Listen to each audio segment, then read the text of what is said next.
Salut tout le monde, premier jour, on a fait notre première nuit, que dire, c'était difficile.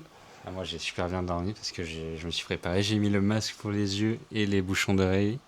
J'ai comassé pendant 10-12 heures presque. Moi j'ai entendu tout le bruit, chaque voiture qui passait ça me réveillait. Il y a un corbeau à un moment qui est venu vers 3h du matin qui a croassé juste devant la fenêtre et puis il est reparti. Trop sympa. Et puis surtout, ouais, moi je faisais allusion aux 13 heures de vol. Et ensuite le décalage horaire, quoi. On est allé se coucher à 16h. Ouais, mais on est bien, on s'est recalé quand même parce qu'on s'est levé vers 5h du mat, donc je pense que c'est bien. On est sur l'heure japonaise à peu près, même si on se lève très tôt. C'est vrai. Là, on s'est levé tôt, c'est bien. On va aller faire... Toi, t'as déjà fait des courses? T'as pris un petit déjeuner, beaucoup même.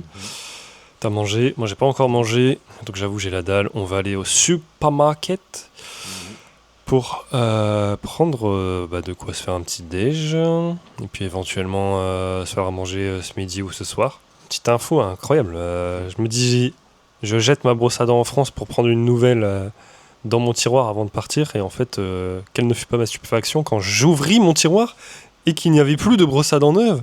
Et du coup, j'arrive au Japon et en fait, j'ai ça.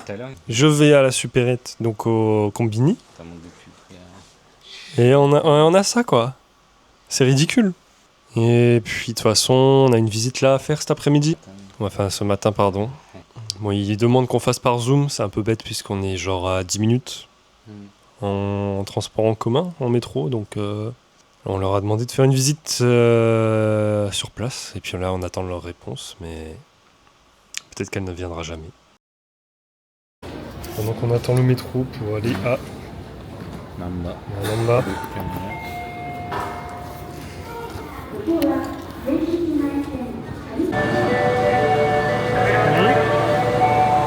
On marche au hasard pour trouver de quoi manger dans les rues marchandes. Donc ça c'est très courant au Japon, les rues marchandes, même s'il y en a de moins en moins. Surtout à Tokyo, il y en a peu. Mais à Osaka, il y en a encore pas mal. Et bon, bah, c'est on va dire un centre commercial, mais en longueur plutôt que sur des étages et des étages. Et on peut même carrément trouver des hôtels dans la galerie marchande. Donc voilà, il y a vraiment de tout. C'est pas difficile. Et là, Axel, il est tenté par Détective Conan. On a encore un petit yakisoba. Non, c'est quoi là? Takoyaki. Un petit takoyaki. Alors Axel, qu'est-ce que c'est? C'est des boules, je sais pas c'est quoi le truc dedans, c'est du fromage quoi, avec du poulpe dedans, et c'est ultra chaud à chaque fois. Tu mets dans ta bouche si c'est pas chaud, mais ça explose et ça fait super bon. Et c'est bon.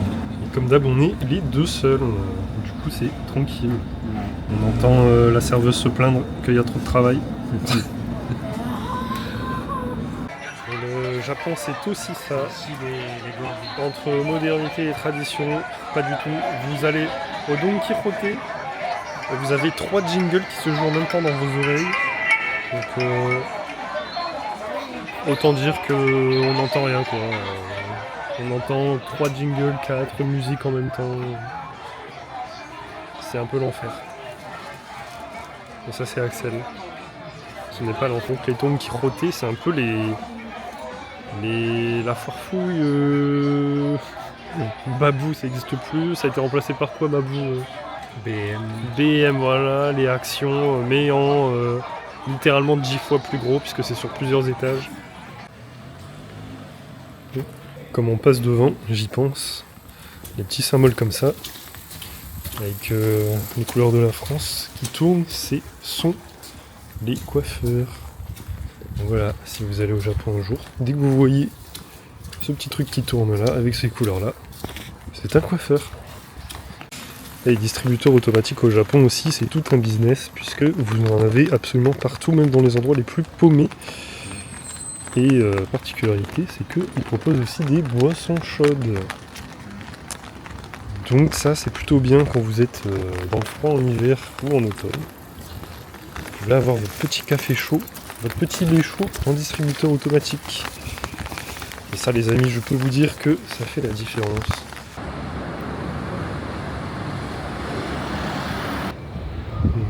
4 BG ce mec.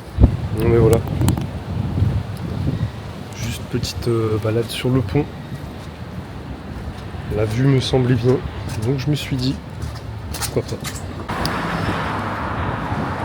Moi, je fais juste un 7-Eleven. On va acheter des trucs que j'ai vus sur Insta qui ont l'air délicieux. Donc vous voyez, c'est rien d'incroyable, hein. Les combini, ce sont juste des supérettes, littéralement. Là je filme parce que j'ai vu des Pringles, ça m'a fait rire qu'il y en ait au Japon. Il y a très peu de marques d'Occident qu'on connaît. Mais il y en a quelques-unes. Coca-Cola évidemment, McDo. J'ai vu un Dartis je crois aussi. Des trucs comme ça. Il y a des gilettes aussi, les mêmes rasoirs qu'on trouve en France. Donc ça c'est bon à savoir. Donc vous avez tout un truc à disposition comme ça. Vous avez des distributeurs automatiques dedans. Il y a des poubelles aussi. Vous pouvez imprimer, photocopier, acheter des Shonen Jump si vous aimez bien les mangas. Et ils recrutent évidemment beaucoup d'étrangers puisque c'est ouvert 24 heures sur 24 en théorie. Donc il faut beaucoup de main d'œuvre, payée pas cher et avec des horaires de zinzin.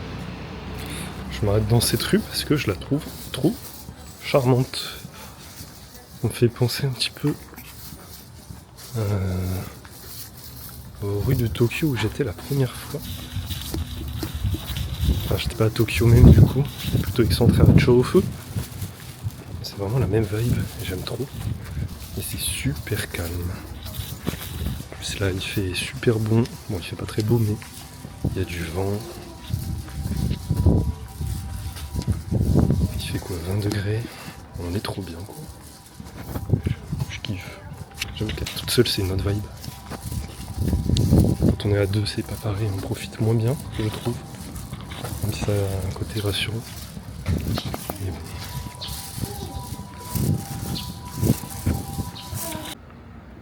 Et voilà, il n'a pas fallu longtemps pour que je trouve un nom de commerce français. Café La Chambre. Pas mal. Ça va Axel? Ouais. Mais viens voir ça. Un paquet de cigarettes c'est 300 yens. C'est une dinguerie. Paquet de cigarettes 300 yens, ça fait ouf, tu peux 2 juste euros. acheter ça dans une machine à vendre. Ouais, c'est vrai. Tu dois mettre ta... J'avais dit, hein, il y avait des distributeurs pour tout. Bah voilà, il y a distributeur automatique de cigarettes où vous mettez votre carte d'identité pour pouvoir l'acheter. Sinon, ça se bloque. C'est fou. Là, c'est de l'alcool. Ouais. Ce kanji là, c'est pour l'alcool. Et nous, on va Denden Town. C'est un peu le Akihabara de Osaka. Donc le coin on va dire électronique, pop, ultra pop avec des figurines de partout, des mangas, tout ce que vous imaginez quoi. Il y a un mec bizarre là qui s'approche de moi. Oh putain il est là. Aïe aïe aïe. Bonjour. Je vais peut-être mettre une story du coup. Pourquoi? Hein? Pourquoi? Pour le soir. Donc vous avez des camions avec des jingles de pub qui passent comme ça dans les villes. Avec des écrans évidemment, hein. Sinon c'est pas drôle. Voilà, et qui se diffusent dans toute la ville. C'est plutôt...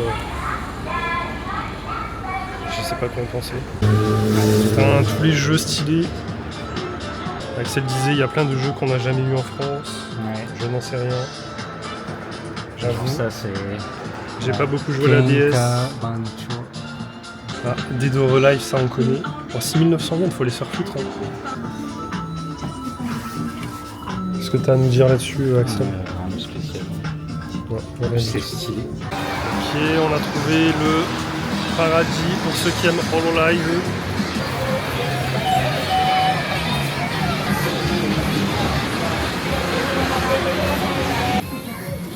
Ah mais c'est dingue.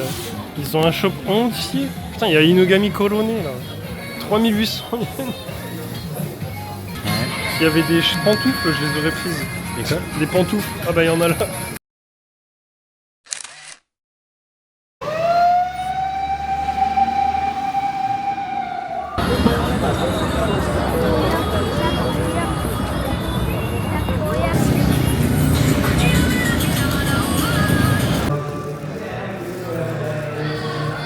C'est les petits bars, ouais, c'est trop bien.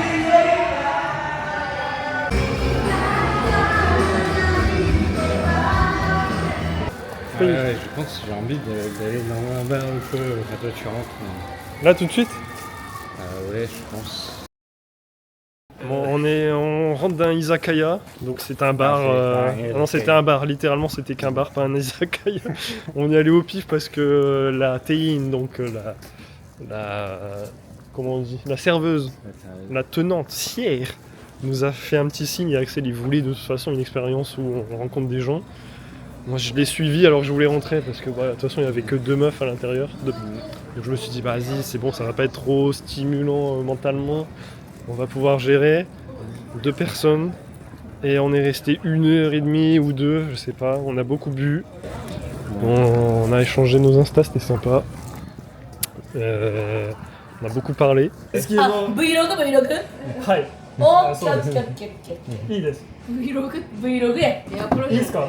オッケー。オッケー。オッケー。皆さん、アコさん、アンジュ、アンジュアンジュちゃん、かわいい。アンジュ アコちゃんと et アンジュ。お Dites-lui bonjour. おしょって、あ、乾杯ね。おしょって。いやいやいや、アンシャンテは、はじめましてという。あ、そういうことという。うん。乾杯はチンチン。乾杯チンチン、忘れてた。そうやった。忘れてた。フランス語うまい。フランス語うまい。チンチン。おしょっておしょってチンチンチンチンチンチンなれるなんでしてんの？進め。それらにさ強くなれる理由したおーすごいうまいありがとうございますえこれ縦やフランス縦やけど横ロシアっすよねはい、そうそうそうそう、ねまあ、赤と白は逆ですかもしれない赤と青逆ロシかもしれないアあかもね多分日本語上手よな通じてるもんだってまあ、そうや、日本語。日本語じゃあがよくわかるけど話すことは別なことですねあでもチンチン Puis à la fin, elles étaient en mode ouais, vous continuez la soirée avec nous à Umeda. Et on était en mode oui, y a pas de souci. Elle était en mode ouais, ok, bah vas-y, on prend le taxi. C'est 200 yens par personne, pas de souci. Sur la fin, elle paye leur conso. Elle se barre à 2 tout seule, elle dit vous nous rejoignez. Moi je suis en mode bon, ok, c'est bon, j'ai compris. Et what the fuck? Regardez ce qui est en face de nous, il y a un littéral... Pourquoi il y a une statue d'oiseau là? Ah non, c'est pas une statue, il est réel. Mais qu'est-ce qu'il fout? Bon, vous l'avez compris, on est un peu complète. Mais on a passé une super soirée. Ça s'appelait Anju et Ako, elles étaient super sympas. Elles nous ont payé de la bière, je crois. Ah non, le champagne. Elles nous ont payé le champagne. Moi, je leur ai payé le. Et Axel leur a payé le vin. Et on a beaucoup discuté. Et puis on s'est échangé nos instas. Et voilà, c'était l'expérience que Axel voulait. Moi, ça m'a fait plaisir aussi de pouvoir parler un petit peu japonais, de rencontrer des gens. Je pense qu'on se reverra jamais, mais c'est pas grave. Vu qu'elles nous ont ghost en mode oui, on part les premières en taxi, vous nous rejoignez. Bon, c'est pas grave après. On sait que les rencontres d'un soir, ça existe. Mais en tout cas, c'était bien drôle. La tenancière, à la fin, elle était en mode... c'est 8500 yens, donc ça fait à peu près 40 €. On s'est regardé en mode c'est un petit peu du scam, mais en fait, c'est parce que Axel, il a payé une conso pour tout le monde. Parce qu'il était un peu bourré, il a pris 2 bières. Et en fait, ça ferme à 23h, le bar. Et du coup, elle fait payer le fait de rester ouvert pour les clients 1000 yens, ce qui fait à peu près 5 €. Et là, ça se trouve, on marche pas du tout vers le bon chemin, mais c'est pas grave. Là, je filme parce que la rue est plutôt pittoresque. C'est pas le chemin habituel qu'on emprunte, on a dépassé la rue. Mais franchement, c'est très stylé là, c'est un petit charme le soir avec les vélos et les lumières. Et le calme surtout. Bon, ça fait un peu coupe-gorge aussi, mais on est tranquille, hein. Est-ce qu'on va se faire agresser là au bout de la rue? Surprise. Ah ouais, en fait, il n'y a rien du tout. Ah ouais, bon bah on fait dans l'autre sens. Comme ça, vous pouvez voir la rue de l'autre côté, c'est encore mieux. Bon, c'est le 3e cul-de-sac qu'on se mange là, je commence à en avoir un peu marre. Mais c'est peut-être pas un cul-de-sac. Surprise. Non, c'est bon, c'était le bon chemin. Yes. Bon bah... En tout cas, marcher un petit peu pompette pour moi, et beaucoup pour Axel, dans les rues d'Osaka en pleine nuit. C'est check au bout du 4e jour. Et ça, c'est une expérience à vivre. Ok, c'est bon, on est rentré. Je peux vous dire, j'avais envie de faire la petite commission, c'était pas permis. On s'est pas fait scam, on n'a pas trop payé. La tenancière était correcte, même si elle a voulu qu'on la type, donc qu'on lui donne un pourboire, alors que c'est pas du tout dans la culture japonaise, mais elle a dû se dire « Ouais, mais c'est bon, c'est des occidentaux, ils doivent aimer les types. » Bref, elle a été sympa, mais bon, on est là pour faire de l'argent, quoi. Au moins, la clientèle était sympa.